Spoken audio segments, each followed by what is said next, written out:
성도님들에게 주님의 은혜와 사랑이 넘치길 소망합니다.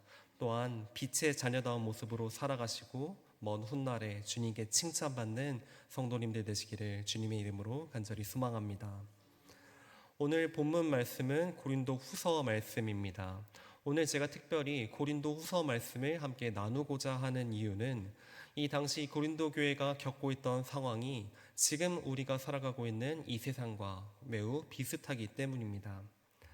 당시 고린도 교회 사람들은 겉모습을 굉장히 많이 따지고 또한 다른 사람들보다 더 앞에서 다른 사람보다 더 높은 자리에서 위치해 있기를 원했습니다. 그래서 그들은 성공에 집착하고 다른 사람들보다 더 앞서려고만 하는 것이 지금 우리가 사는 세상과 매우 비슷합니다. 그리고 바로 이러한 특징 때문에 그들의 믿음은 다시 한번 균열이 생기게 되었고 자신들의 교회를 세운, 그러니까 고린도 교회를 세운 사도 바울과도 갈등을 겪게 되었습니다. 당시 고린도는 굉장히 복잡한 곳이었습니다. 고린도는 이제 로마 제국에 속한 아가야라고 하는 곳의 수도였고 또한 항구 도시였습니다. 그 당시에 고린도는 로마 제국에 있어서 굉장히 중요한 상업 중심지였고 또한 경제 중심지 중에 하나였습니다. 그 고린도에는 굉장히 다양한 인종과 다양한 사람들이 살고 있었습니다. 로마 제국이 이제 전쟁을 통해서 많은 국가들을 자신에게로 합류시키고 많은 전쟁 포로들을 데려오게 되었는데 특별히 이제 고린도에 자기들의 전쟁 포로들을 많이 배치하기도 했습니다. 또한 전쟁 포로들뿐만 아니라 평생을 로마에 헌신하며 살았던 그런 은퇴한 군인들도 그 자리에 있었습니다. 그리고 노예로 살다가 이제 자유의 신분을 얻게 된 이제 자유인들도 그곳에 살고 있었고, 원래부터 굉장히 부유했던 이제 귀족 출신인 사람들도 있었습니다. 이렇게 정말 다양한 사람들이 모여 있다 보니 누군가는 굉장히 로마의 친로마적인 성격을 가졌고, 누군가는 굉장히 반로마적이었고, 또 어떤 사람들은 굉장히 부자였고, 어떤 사람들은 매일 가난에 허덕이기도 했습니다. 게다가 고린도는 항구 도시라는 특징에 맞게 당시에 굉장히 경제적으로도 많이 부유한 도시였고 또한 많은 우상신들을 모시는 그런 도시였습니다. 어떤 학자의 연구에 따르면 그곳에, 그러니까 고린도에 있었던 신전이 무려 26개나 있었다라고 전달을 받습니다. 그러니까 다시 말하자면 그 고린도 지역에서 믿는 신이 적어도 26은 되었다는 뜻이겠죠. 자, 이렇게 다양한 지역에서 온 다양한 사람들, 그리고 서로 다른 특징을 가지고 있는 사람들이 모인 곳이 바로 고린도였습니다. 자, 정치적으로만 봐도 어떤 사람은 굉장히 보수적이지만 또 어떤 사람들은 그렇지 않고 또 그들이 믿는 신들도 서로 달랐습니다. 하지만 그들에게도 하나의 공통점은 있었는데요. 그것은 바로 돈을 굉장히 좋아한다는 것이었고 성공하는 것에 굉장히 집착했다는 것입니다. 그래서 그들은 모두 성공을 위해서 노력했고 신분 상승에 대한 욕구가 굉장히 컸습니다. 그리고 더 나아가서 이방 종교가 많았고 유흥도 넘쳐나는 그런 곳이 고린도였습니다. 자, 그런 고린도 교회에서 그리스도인답게 살아가는 것은 정말 쉬운 일이 아닐 것입니다.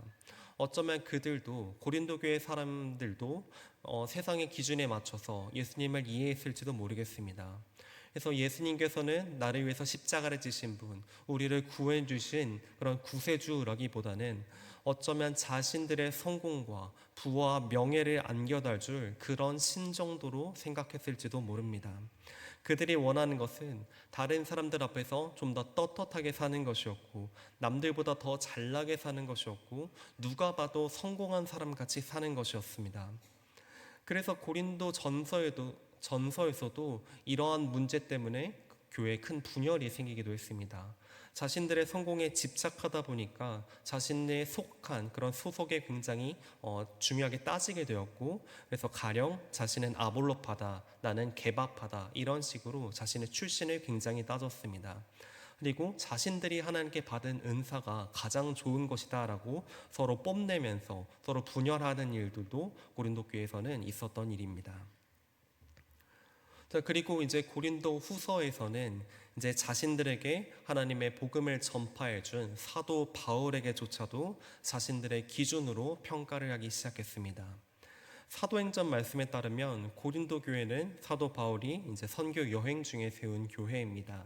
그곳에서 약 1년 6개월 동안 함께 살면서 그들에게 하나님의 말씀을 전했고 정말 산전수전을 다 겪었고 함께 동고동락하면서 지내왔던 사도 바울인데 고린도 교회 사람들의 눈에 봤을 때는 그런 사도 바울조차 자신들의 기준점에 미치지 못했다는 것입니다. 바울이 이제 고린도 교회를 떠나고 거짓 교사들이 고린도 교회를 찾아오게 되었습니다. 그리고 그들은 사실 원래 있었던 바울을 모함하면서 자신들을 자랑하고 그렇게 자신들을 더 뽐내기 시작했습니다. 그래서 고린도 후서를 찾아보면 당시 거짓 교사들이 바울에게 어떠한 모함을 했는지를 속속히 찾아볼 수가 있는데 그 내용들을 확인해 보면은 좀 너무하다시피 못해서 좀 유치하다 싶을 정도입니다. 그들은 고린도 교회 사람들에게 이렇게 전달했습니다. 여러분들이 지금 따르고 있는 바울이 어떤 사람인지 아십니까? 바울은 우유부단하고 변덕스럽고 명확하지도 않은 사람입니다. 그리고 그 사람은 편지로만 담대하게 쓸 줄 알고 말은 이렇게 어눌해서 직접 만나서는 한마디도 제대로 못하는 사람입니다. 그리고 늘 가난하고 입는 옷도 항상 형편없고 어디서 어떻게 이렇게 매질을 당하고 항상 고난만 당하고 있습니다. 그런 사람이 정말 예수님을 잘 믿는 사람이라고 생각하십니까? 이런 식으로 바울을 모함하기 시작했습니다. 그리고 거짓 교사들은 바울을 깎아내리면서 동시에 자기 자랑을 늘어놓기 시작했습니다. 자신들이 얼마나 잘 살고 있는지, 얼마나 부유하게 살고 있는지, 얼마나 좋은 옷을 입고 있는지 그런 것들을 늘어놓기 시작했다는 것입니다. 고린도 교회 사람들은 그러한 거짓 교사들의 이야기를 듣고 바울을 좀 의심하기 시작했습니다. 다시 한번 말씀드리지만 그들이 원하는 것은 성공하는 것이었습니다. 세상 가운데서도 남들보다 뒤처지지 않고 어디 가서도 떳떳하게 사는 것, 그건 그러한 사람들이 되고자 바랬던 사람들이 고린도 교회 사람들이었다는 것입니다.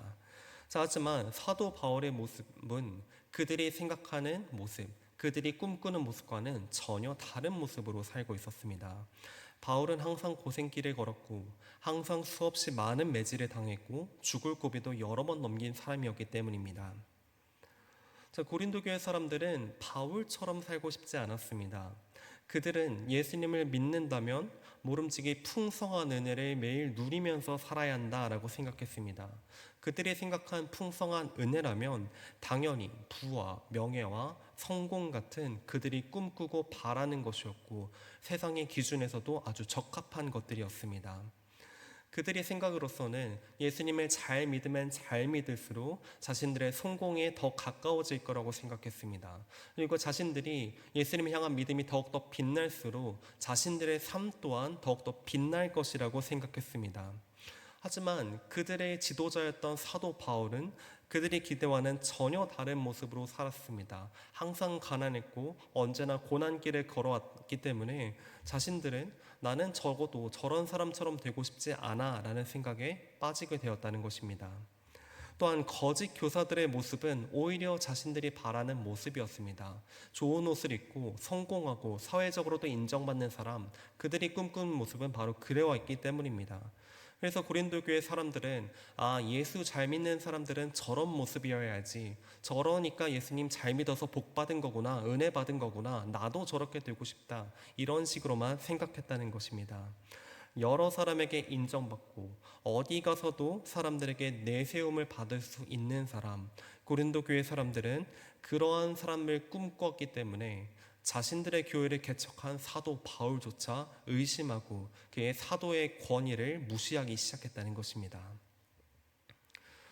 사도 바울은 그러한 고린도 교회의 사람들에게 분명하고 또한 단호하게 하나님의 말씀을 전하게 됩니다.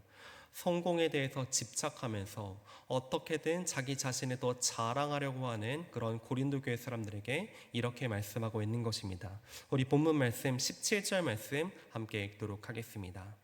함께 읽겠습니다. 시작.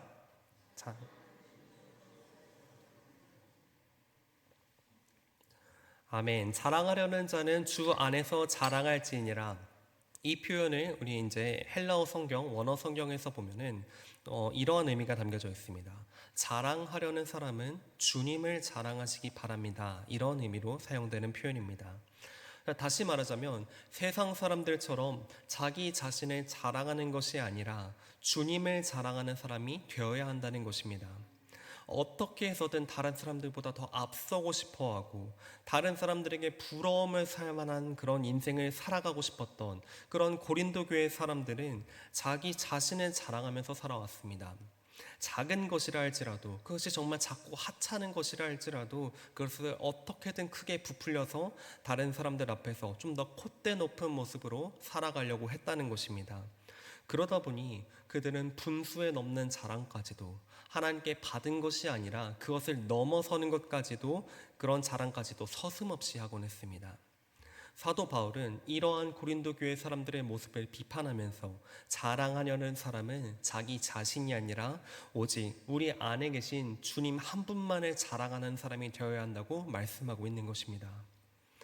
이어서 18절 말씀에서는 사도 바울은 인정받는 사람은 자기 자신을 칭찬하는 사람이 아니라 오직 주께서 칭찬하시는 사람이다 라고 말씀합니다.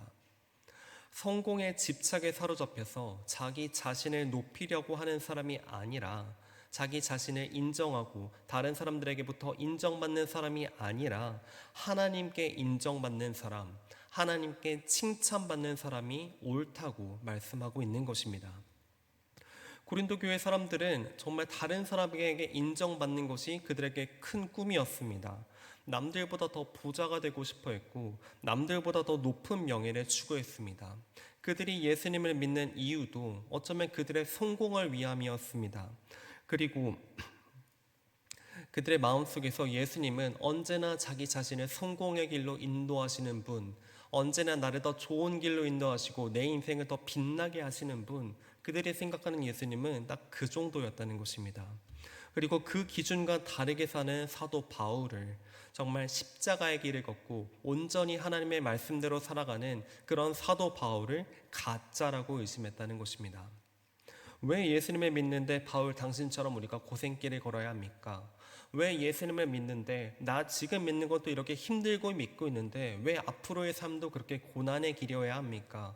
왜 나는 세상에서 이렇게 손가락질 당하고 바보처럼 그렇게 살아야 하는 것입니까? 우리가 원하는 모습은 그것이 아닙니다. 우리가 원하는 것은 하나님을 믿음으로써 이 세상에서 떳떳하게 살고 사람들에게 인정받고 성공하고, 이런 것이 우리가 원하는 것입니다. 사도 바울, 당신이 우리에게 복음을 전했지만 당신이 전하는 복음이 정말 제대로 된 건지 이제 의심스럽습니다. 당신이 정말 진정한 사도가 맞는지 우리가 의심스럽습니다. 이러한 모습으로서 사도 바울을 거부했다는 것입니다. 그들의 속마음이 이러했기 때문에 그들은 주님을 자랑하는 사람이 아니라 자기 자신을 자랑하는 사람이 되었습니다.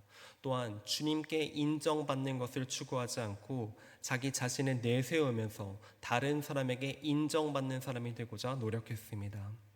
그들이 살아가는 그 세상의 가치관이 그러했기 때문에, 그 당시에 고린도시가 사람들이 다 그러했기 때문에 그들의 믿음 또한 왜곡되었다는 것입니다. 하나님을 온전하게 믿고 하나님께 인정받는 것이 아니라 하나님을 이용해서 자신들이 세상에서 성공하는 것을 바랐다는 것입니다. 그런 고린도 교회 사람들에게 사도 바울은 그들의 믿음의 이유를 교정시켜 줍니다. 사람들에게 인정받는 사람이 아니라 하나님께 인정받는 사람이 되어야 하고, 사람들에게 칭찬받는 것에 속지 말고 주님께 칭찬받는 사람이 되기 위해서 노력해야 합니다. 이렇게 말씀하고 있는 것입니다. 세상의 기준과 반대라고 할지라도, 세상의 가치관에 어긋나는 모습이라 할지라도, 때론 그리스도인답게 사는 것이 바보처럼 보인다 할지라도 주님을 위해서, 주님을 높이기 위해, 주님만을 자랑하기 위해 우리는 그러한 삶을 살아야 합니다. 이렇게 사도 바울은 권면하고 있는 것입니다. 성공에 대해서 집착하고 남들 앞에서 자기 자신을 내세우며 사는 모습, 이것은 고린도 교회 사람들만의 모습은 아닐 것입니다. 지금 우리가 사는 세상에서도 이러한 모습은 우리가 쉽게 찾아볼 수가 있습니다. 그래서 제가 처음에 말씀드린 것처럼 고린도 교회가 겪고 있는 상황, 고린도 교회가 살고 있던 그 시대의 모습은 지금 우리가 살아가는 시대와 별반 차이가 없습니다. 성공하는 것, 부자가 되는 것, 남들보다 더 높은 자리에 있는 것, 지금도 이것이 세상 사람들의 기준이고요. 그리고 또한 지금도 우리의 믿음을 흔들리게 하는 그런 것들입니다. 이 세상의 기준과 가치관대로 믿음 생활을 하다 보면 우리의 믿음의 이유가 왜곡될 수밖에 없습니다. 하나님을 위해 사는 것이 아니라, 하나님을 내 삶의 주인으로 여기면서 사는 것이 아니라, 내가 이 세상에서 성공하는 사람이 되고 그런 사람이 되기 위해서 하나님을 믿는 사람이 되어버린다는 것입니다. 이것은 고린도 교회 사람들처럼 주님께 인정받는 사람이 아니라 사람들에게 인정받는 것을 원하는 사람들의 모습입니다. 저는 이제 오랫동안 이제 중고등학생들을 지도해 왔습니다. 정말 여러 아이들과 이야기를 하다 보면 그 친구들이 생각하는 하나님의 모습이 다 이와 같습니다. 좋은 대학 보내주시는 분, 정말 부자 될 수 있게 해주시는 분, 성공할 수 있게 해주시는 분, 정말 적게 일하고 많이 벌 수 있게 해주시는 분, 딱 그 정도로만 하나님을 이해하고 받아들이고 있다는 것입니다. 사실 어른이라고 해서 이와 별반 다르진 않을 것입니다. 아이들보다야 조금 더 표현이 더 고상하고 조금 더 상황이 복잡해졌을 뿐이지, 내가 잘 되게 해주시는 분, 내 삶을 좀 더 윤택하게 해주시고 내가 조금 더 살기 좋게 만들어주시는 분, 딱 그 정도로만 하나님을 생각하고 하나님을 받아들이는 경우가 너무나도 많습니다. 그래서 세상의 기준으로 하나님을 이해하고 하나님께 받는 은혜조차도 그렇게 이해하는 경우가 많다는 것입니다. 성경에서 고린도 교회 사람들이 바울을 거부한 이유는 그가 세상의 기준으로 볼 때 성공한 사람의 모습이 아니었기 때문입니다. 지금도 우리가 은혜 받은 사람, 하나님을 잘 믿는 사람을 세상의 기준으로 바라볼 때가 너무나도 많습니다. 하나님께 은혜 받는다, 하나님께 은혜 받는 것, 이런 것들을 다른 사람의 앞에서 내세울 수 있는 것, 다른 사람들에게 인정받을 만한 것으로 이해할 때가 많다는 것입니다. 그래서 남들에게 자랑할 만한 일이어야 하고, 남들에게 좀 축하받을 만한 일이어야 하고, 남들에게 부러움 살 만한 일이어야 하는 그런 것만이 은혜다라고 생각할 때가 많다는 것입니다. 사람들에게 인정받아야 하고 주변 사람들에게 좀 칭송받을 만한 모습, 그런 모습이 은혜 받은 사람의 모습이라고 오해한다는 것입니다.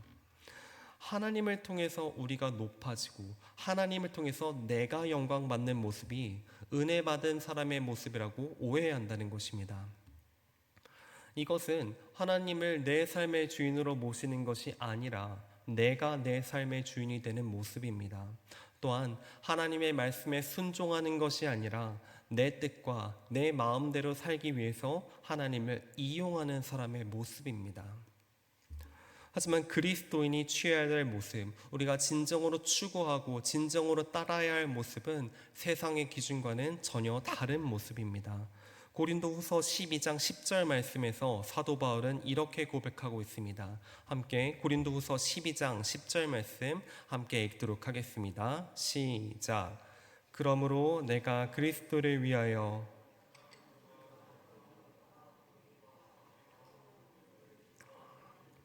이는 내가 약한 그때의 강함이라. 아멘. 우리가 약해질 때 하나님께서 강해지십니다. 우리가 낮아질 때 하나님께서 높아지십니다. 세상 사람들은 자기 자신을 높이기 위해서 부단히 애를 씁니다. 어떻게든 성공하기 위해서 노력합니다. 때로는 더 높아지기 위해서 주변의 다른 사람들을 짓밟는 일까지도 마다하지 않습니다. 하지만 우리는 그리스도인으로서 이와 반대로 살아가야 합니다. 우리는 하나님을 통해서 우리 자신이 높아지는 것이 아니라 우리를 통해서 하나님께서 높아지시는 그런 삶을 살아야 합니다. 하나님을 통해서 내가 세상 가운데 영광받는 모습이 아니라 나를 통해서 이 땅 가운데 하나님의 영광받는 모습으로 살아가야 합니다. 하나님을 통해서 우리 자신을 자랑할 만한 삶이 아니라 우리를 통하여서 하나님께서 자랑받으실 만한 삶을 살아야 한다는 것입니다. 이것이 바로 하나님께서 우리에게 요청하신 모습입니다. 이것이 은혜 받은 사람들의 모습입니다. 이것이 진정한 그리스도인다운 모습입니다. 나를 통해서 하나님께서 영광 받으시는 것, 내가 비록 낮아지고 남들에게 인정받지 못하는 모습이라 할지라도 그래도 내가 주님을 위해서 살겠습니다. 내가 주님을 위해서 이 세상을 살겠습니다. 이렇게 고백하고 결단하는 모습이 진정한 그리스도인다운 모습이고, 그리고 이렇게 살아가는 것이 진정한 은혜입니다. 그렇게 주님을 위해서 고난받은 사람이 바로 사도 바울이고요. 그리고 이것이 주님께 칭찬받는 사람들의 모습입니다. 사랑하는 여러분, 호랑이는 죽어서 가죽을 남기고 사람은 죽어서 자기 이름을 남깁니다. 하지만 그리스도인은 죽어서 오직 예수 그리스도 한 분만 남깁니다. 그리스도인은 평생을 자기 자신을 위해 사는 것이 아니라 주님의 영광을 위해서 살아가는 사람들입니다. 우리는 우리의 삶의 주인이 되신 하나님께 온전한 모습으로 나아가야 합니다. 그러기 위해서는 내가 높아지는 것, 내가 더 나아지는 것을 바라는 것이 아니라 하나님을 높이는 삶을 살아야 합니다. 세상 사람들이 아무리 성공에 집착한다 할지라도, 세상 사람들이 아무리 부와 명예를 추구한다 할지라도, 자기 자신을 더 높인다고 할지라도 우리는 그 속에서도 꿋꿋하게 주님만 바라보면서 주님만 자랑하고 주님만 높이는 삶을 살아가야 한다는 것입니다. 어쩌면 세상 사람들이 우리를 손가락질할지도 모릅니다. 정말 바보 같은 소리 한다고, 세상 물정 모르는 소리 한다고 우리를 조롱할 수도 있습니다. 하지만 하나님의 영광을 위하여서, 하나님을 위하여서 기꺼이 손가락질을 당하겠다고 결단하는 사람, 하나님을 높이기 위해서 기꺼이 이 세상 가운데 바보같이 살아가겠다고 결단하는 사람, 그런 사람을 하나님께서 항상 기다리고 계십니다. 이 세상 속에서, 성공을 집착하는 이 세상 속에서 정말 스스로를 높이지 않고 하나님만 높이는 사람을 하나님께서 언제나 기다리고 계신다는 것입니다. 그리고 그런 사람이야말로 하나님께 인정받는 사람이고 우리 주님께 칭찬받는 사람입니다.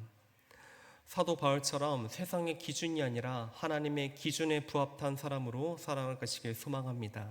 성공에 집착하는 이 세상 속에서 오직 주님만을 높이는 여러분들이 되시길 소망합니다.